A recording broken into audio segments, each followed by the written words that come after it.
Alright, we're down now, not kicking around anymore. It is going to be the second part of As the Elo Turns. It is again L3RD. I don't have my headphones on because I can't really hear myself anyway when I have my headphones on. But it's cool. It's good. It's good. It's good. We're talking about just a regular solo queue ranked under 1250 Elo game with Jesse Neon, and we're just kind of getting into it right now. I'm going to show you the bands of picks yet again right over here. Again, Jesse, welcome again. Really quickly, where can we find you, and what can we shout out to or anything like that before we go, and then we'll close it out the same way too. Sounds good. Well, I'm on Twitter at @JesseNeon. I'm also an administrator for the Collegiate Star League, which is a post-secondary level gaming league. Furthermore, as you know, as you are one of them as well, I also am one of the shoutcasters for the Riot vs. Community Nights from Pentacast. Yeah, which will, I think, be happening tonight. It happens every Monday and Thursday, I believe. It all started pretty late, I think 10 p.m. PST, or sorry, 7 p.m. PST. So yeah, do check it out then. But yeah, do check out Jesse at Jesse Neon. Like, he does really good work on his casting, but also just for the community work as well. And what else do you do for the community, if anything, Jesse? I'm pretty active in the forums and stuff like that. I do a lot of writing, champion designing, stuff like that. I have applied actually to be a creative writer and designer at Riot. No, that's cool. Yeah, I think that's about it. Yeah, that's really cool. I've seen a lot of Jesse's champion designs. They're pretty awesome, actually. There's one I always say that it's Kog'Maw, but it's a melee Kog'Maw, but I like that dude. The latest one. I forgot what. Muka, the Malevolent Slime. It is actually really cool, and definitely do check out his work over there. It's in the NA League forums. Am I right? Mm-hmm. Yeah, so do check out that over there. But again, we're going back to the solo queue game / this rank.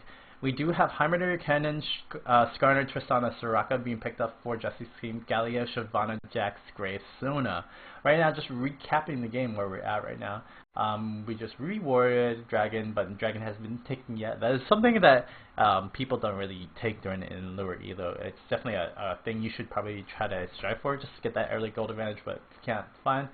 And here's the score right now, 4-5 on the kill score. We do have the highest CSing person being Graves, 117 for the purple team, while 95 for Tristana is the blue team's highest CSing. But we noticed some big differences. Jax and Heimerdinger, 91-44. Skarner to Shyvana is pretty even, 65-60. Plus you have 2 go for 10, so I'm pretty sure you're ahead. Actually, no, you're not, because you don't have the kills. That's a big thing. Kennen and Galio, 70-90, and 95-117 is the other two.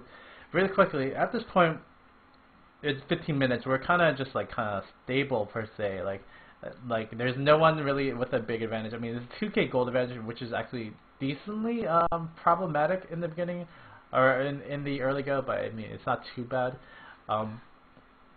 What are you thinking? What are your thoughts about this game so far, and what do you think you could do to try to change this or try to go around to try to win this game? I think at this point, I mean, we needed more communication than we had, which was 0. And personally, all I could have done at this point was basically fed the carries, and by that I mean Kennen and Tristana with ganks. I mean, especially as Skarner. I mean, ganks are so easy to pull off. You just show up, impale people, pull them into the carries. Unfortunately, I do this a few times, but get no response from the carries, so unfortunately, it doesn't really go anywhere. Okay, well, that is very unfortunate, and we did see that. I think one Heimerdinger was over there trying to get something, and Jesse led him pretty well, but Heimerdinger didn't really follow up until Jesse got the kill. So here we go. We're going to go back in. There is a gank going to happen at bottom lane right now. I mean, right now, late game or mid game, pretty much. This is where it goes, because usually solo queue games of 1250 below, this is all about that mid. If you own that mid game dominance, people usually just surrender and quit. And right there's a great gank over at top lane, though. You had a great gank as well, but great gank at bottom lane from Galio just to get in on that. Great, just sustaining at top lane from you, Jesse. That's what I see from this kill over top. Yeah, I mean, top lane needed the most help. A lot of people have the mentality of just kind of like abandoning a lane that's too far behind, but they absolutely needed the help. I mean, here I'm trying to gank him again and actually Kennen ends up showing up, which is good because he not only flashed out of there, but leap striked out of my range. And Skarner, I mean, as you know, as most people should know, is probably like least range out of most of the jungles that I can think of, at least as far as his crowd control goes. Shyvana obviously being a pretty big exception, but even her leap is pretty big. But regardless, so I mean, like, once they get away from Skarner, there's really not much we can do. So here we actually took a turret, and then to myself, I was thinking, you know what, this is good. Now we've got some global gold. It'll help us catch up a bit because they may have, you know, a few more kills, but they don't have any turrets yet. And at this point, they hadn't even taken Dragon. So I was like, hey, this is good. You know, I'm gonna, you know, go back and farm. I'll get some more items. This will be fine. Normally on my Skarner, I build Trinity Force, but I knew that I needed to be tankier than what Trinity Force was going to offer me. So I actually went with the Frozen Mallet, thinking that again, this would help me with more ganks, because if they got rid of my my ult for any reason, or if the ult wasn't enough, at least I could give them extra slows with my auto attacks combined with the slow from my Q. Yeah, definitely, indeed. I mean, that is pretty much what Skarner is. He is a CC Madness kind of, sadly, he had to get in the face of them, and if you're not tanky enough to take any shots from them, I mean, it's all for naught for the little purple scorpion over here. But, you know what? Jesse did a really good job with that. Unfortunately for not, Heimerdinger wasn't actually involved in that gank at all at top lane, so it kind of, you know, it fed Kennen. That's good. But yeah, that's true. It didn't really do too much other than that. So, but it's cool. It's cool. At this point, actually, I don't know if you have the chat on the stream, but at this point, Kennen was confused as to why they had changed the recipe for Will of the Ancients. Actually, my chat will never show up, and yeah, he does have an amplifier turn, and he has a Hextech Revolver, but it is now Blasting Wand and plus a little bit more gold, so I'm kind of sad that Kennen didn't notice that, and that's actually going to send him behind too, because he only has 96 ability power, and for an AP Kennen, that's, I mean, that's good, but it's not enough at this moment where it's at 18 minutes in. And really quickly, so right now, I don't think we've actually had a big team fight. What do you expect out of a team fight? I know you know the whole thing. Oh, I know exactly what happens out of a team fight. But what do you expect from your team to try to get that team fight, to get a good engagement on it? And what do you expect, if anything, what would happen at a team fight? With anything, just because you've been saying, you know, no communication, stuff like that.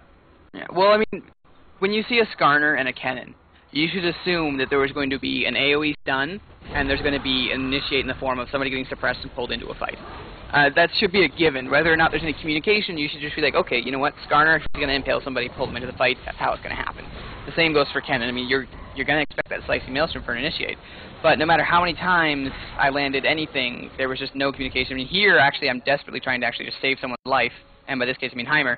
I impale him, expecting from the stun grenade to get him under the turret, rather than do that Heimerdinger auto attacks, as you see, and then die. Heimerdinger actually did that stun grenade. That would have been an easy kill for us. He had actually pretty much all his CDs and didn't really do anything about that. Did kind of miss that stun grenade yet again, and it kind of, you know, set you guys back just a little bit more. Right now, this is pretty much the point where it is kind of falling away, 8-5 on the kill score. Again, guys, you do see the timer, so the timer isn't that much longer, but you know, I think for a good engage with a Heimerdinger, you would have to just kind of catch somebody at a major objective, like Dragon, or maybe like Bear, and set up turrets, kind of lead them straight to actually kind of go into the turrets and kind of having a defender's advantage, per se. But with that no communication, it's super, super hard. So if you're a League of Legends summoner just out there trying to learn the game, communication is the key to winning every single game in the world. So definitely communicate what you can, communicate all the time, so that, you know, everyone knows what's going on. Right now, this is not looking too good. We do have Evil Moogle just kind of going around, going to Slicing Maelstrom, and Tristana going to go in and try to be an assassin, and he brings the Galio out of idle round. Not bad, but I don't know, not the smartest idea, I think. No, I mean, I don't know, like here he is using it to pretty much no effect. I mean, Galio is a mage tank, and by that I mean he's a mage and a tank, and he's meant for tanking mages. So doing that, I mean, helps nothing at all. Like, I don't know. They could have committed onto that if they wanted to, I guess, but it would accomplish nothing. Here I am desperately trying to crowd control Shyvana. We do actually get her after, like, I think 2 of our teammates die because of the split focus. Here I am again trying to pull someone in, hoping Ken would land a stun on her and get a kill, but instead he decides to just kind of hang out at the other turret and then eventually backs. Yeah, that kind of death at that turret made it a little bit harder. And we do see the pings going off from Purple Team right now, trying to get this dragon. I guess they had some communication problems as well. Vigos V is the one like kind of pinging in, and hi, my name is Simon. It's not really responding, so I mean that's what you expect in low elo. Yeah, that is what you expect. Like the communication is not going to be the greatest, and keeping it up as much as you can, doing those pings. I mean, even though it may be annoying, it really, really, you know, kind of helps somebody to kind of wake up sometimes. I didn't see any pings from blue team actually as well, so I don't know if it's all there, but oh no, there you go, there's a blue ping. Thanks guys. But you know, definitely if you can lead out with your pings, that'll be really good too. Even if they're not communicating, if they at least notice the ping, it'll be awesome, and then you can rage at them if they don't actually notice the ping, because usually it's just the wake up call. That's what you need to kind of get that kind of you know, situation to be routed for non-communication.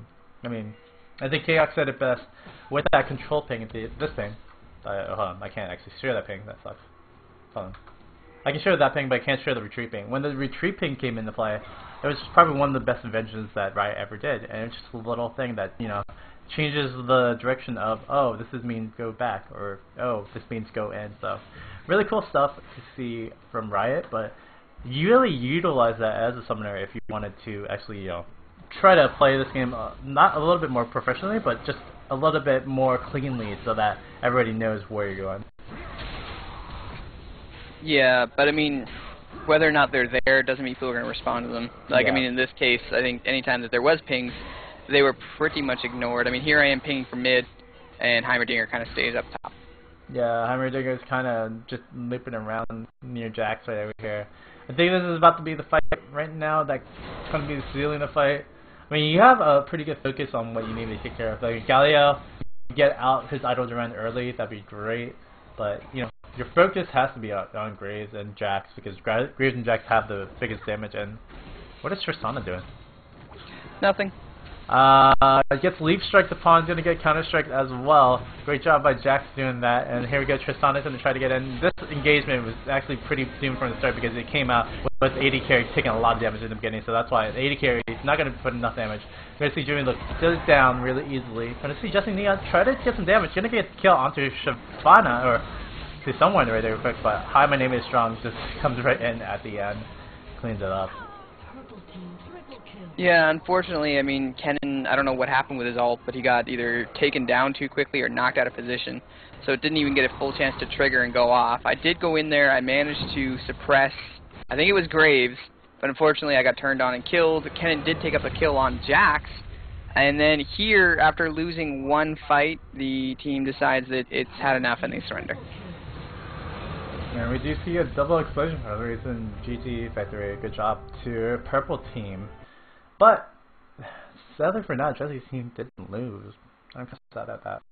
But, I was about to say, you know, communication is key. And when you don't have communication from the start, I mean, it's pretty bad. It's really, really, really bad when you don't have communication from the start. So, having to hear Jesse, you know, go through that, and actually before this show, having to hear him actually live talking about this game and stuff, it was pretty depressing. Just because, you know, it's really sad that, you know, you can't communicate to your teammates to say, you know, hey, can you help me out on this, or hey, you know, we got to get this done, and no one's responding. Like, how do you feel if, you know, you're trying to get food, but you're not getting food, and you're like saying to your roommates, hey, you know, we should go out, get some food, get, you know, chill out and whatever, and your roommates are like, nah, whatever, not really responding? It really sucks. It really sucks, and I feel for Justin, because I know this game, like this game especially, kind of really sucks, just because, you know, no one really did anything except for Jesse trying to, you know, communicate to everybody else, trying to get that, you know, way, but no one really communicates. So again, number one lesson, definitely communicate if you can. That'd be really awesome. Anything else you took away from this little lesson, Jesse, or from this little game, Jesse? Play harder carries. I don't know, like, it seems like in certain games, like, if you're not, like, the optimal carry, there's unfortunately not really much of a chance for you to take the game. I mean, even this case, like, I was doing okay, 2 deaths, but I did have a kill and 3 assists, and my entire team surrendered because they didn't feel that it was a good enough chance of winning. Even though, I mean, like, I was doing okay, I had great farm. Kennen had 6 kills, he had the most kills in the game, but he still decided that, you know, there was no reason to fight. So if you can't give your whole reason a team to fight, or, you know, team to believe that you're going to carry them, it's, I don't know. Yeah, so Madness. It's madness. kind of not going to happen. I was going to say, in the beginning of that team fight at the end, like, with your AD carry being cut, if you're the AD carry, you really have to know your role. If you're the AP carry, you really need to really know your role. And, you know, it's hard to say that to newer players. It's like, oh, you should do this, but they don't know how to do this, or this is the first time doing it. I mean, if you're the experienced one, I guess you can try to lead them on and try to help out the team. Say, oh, you can do this, do that, so that we can actually secure this and go for the win.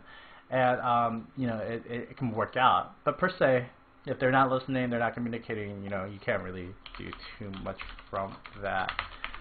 Okay, Jesse, we're gonna get into this. This is gonna be kind of interesting. I'm not gonna lie. Dun, dun, dun, dun. Let's go close out the show first. So, thank you again for watching episode 8 as the Elo Turns. It has been L3RD. People are getting some words again. You can check me out personally on Facebook.com/L3RD Gaming. I do a lot of shoutcasting stuff right now, more than actually playing. But you know, I'll be getting into that again after I pick up Draven through IP.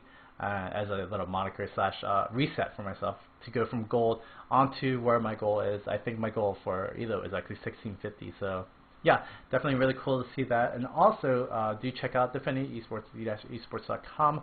I'll close up with the sponsors, but really quickly, Jesse, where can we check you out, and what are you going to be doing next? Well, you can find me on Twitter at @JesseNeon. As I mentioned, I am an administrator for the Collegiate Star League, so definitely check that out. We're always looking for more people to sign up for the tournaments. If you have a team or, you know, a group of people are interested in being in a team. As well, Mondays and Thursdays, I am a part of Pentacast, and we do host the Riot versus Community nights, and a lot of random fun nights, too. Yeah, definitely, indeed. Okay, so really quickly, that is going to be the show. Thank you again to Antag, Zowie, and BenQ, which you can see at the top over here, over on the overlay. But thank you again for watching. I'm going to go